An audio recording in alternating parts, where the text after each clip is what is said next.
À la recherche de Nsakunevunda, le premier ambassadeur du Congo au Vatican en 1608. Emmanuel Nsakunevunda est le premier ambassadeur du Congo envoyé par le roi le Mani-Congo auprès du pape Paul V en 1604. Il passera d'abord par le Brésil, le Portugal et l'Espagne. Il atteindra Rome le 3 janvier 1608, très affaibli. Il mourra le 6 janvier 1608, jour de la fête catholique de l'Épiphanie.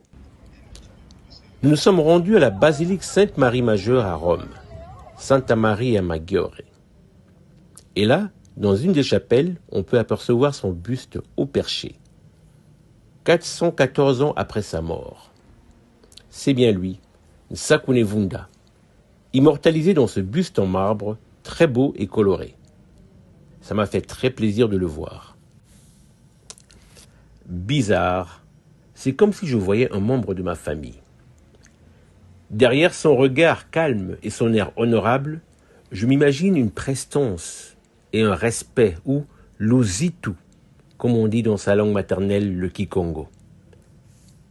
Les prêtres jésuites Lusalankuka et Bendabika nous renseignent que selon l'historien Richard Gray, l'ambassadeur était, je cite, un homme dans la trentaine qui était décrit à Rome par ceux qui l'ont vu comme quelqu'un aux nobles manières, pieux et dévot, aussi doté d'énergie et de prudence dans la diplomatie. Fin de citation. D'après les écrits, il semblerait qu'il serait venu entre autres pour plaider la cause contre l'esclavage auprès du pape Paul V. Ce buste de Nevunda en marbre coloré fut réalisé par l'artiste Francesco Caporale. Une fresque de Giovanni Battista Ricci au Vatican, dans la salle Pauline, représente le pape au chevet de Nsakunevunda.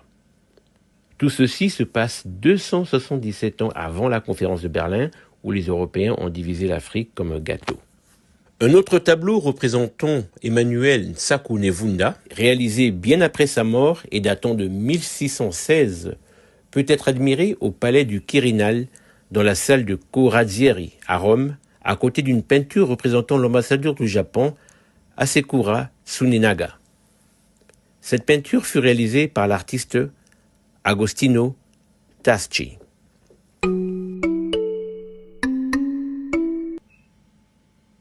Celle-ci est une autre peinture à titre posthume, de Raffaello Schiaminosi. La description. Portrait posthume de l'ambassadeur congolais à Rome, l'Africain Antonius Emmanuel Nevunda.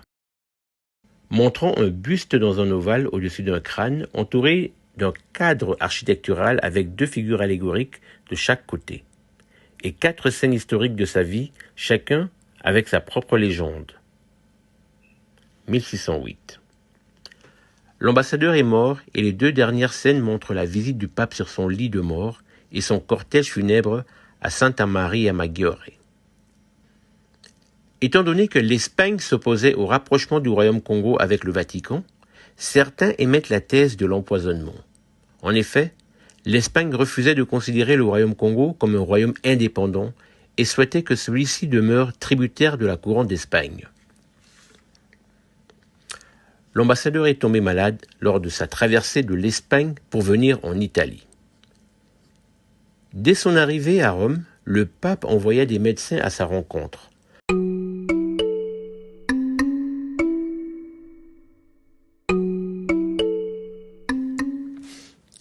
François et Jean-Baptiste, les propres frères du pape, ainsi que son neveu le cardinal Scipion Borges, vinrent accueillir l'ambassadeur Nsakunevunda avec tous les honneurs dus à son rang.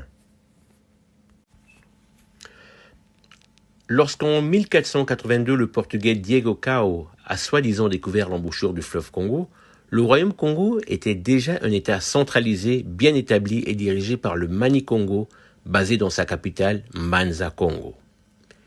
Diego Cao et ses hommes furent étonnés de découvrir un grand royaume avec des provinces, des gouverneurs, une monnaie et des circuits commerciaux. Comment Diego Cao peut-il découvrir une embouchure que les habitants, les Bas-Congo, connaissaient déjà? Il faut désormais préciser qu'il a découvert l'embouchure du fleuve Congo pour les Européens qui n'en connaissaient pas l'existence.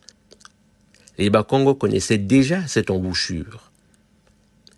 Ce puissant fleuve que les habitants appelaient Nzadi, les Portugais le transcriront en Zaïre.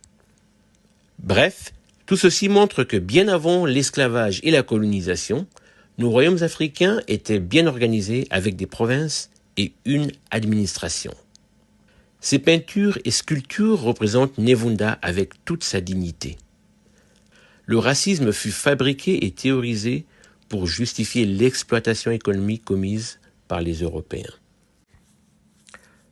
Vous remarquerez que dans l'art européen, depuis l'Antiquité jusque vers le XVe siècle, les Africains y sont représentés avec dignité et humanité.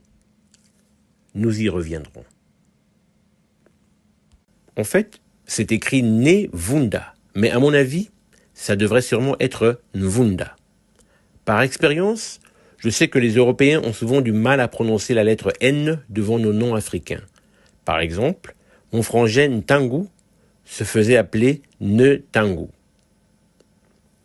Voilà, nous sommes à la cathédrale Santa Maria Maggiore. C'est là que nous avons le buste de Nevunda, le premier ambassadeur africain qui est venu plaider la cause des Noirs ici, au Vatican. Pourquoi est-ce que je n'ai jamais appris ce récit à l'école au Congo? Je suis certain que très peu de jeunes Congolais savent qu'en 1608, leur ambassadeur est venu au Vatican et que son buste ainsi que des peintures attestent de son passage sur ce territoire. Voici un pan de l'histoire qu'on aurait dû nous apprendre à l'école au lieu de nous bourrer la tête avec Charlemagne ou Jeanne d'Arc. Notre programme scolaire devrait être révisé et très vite.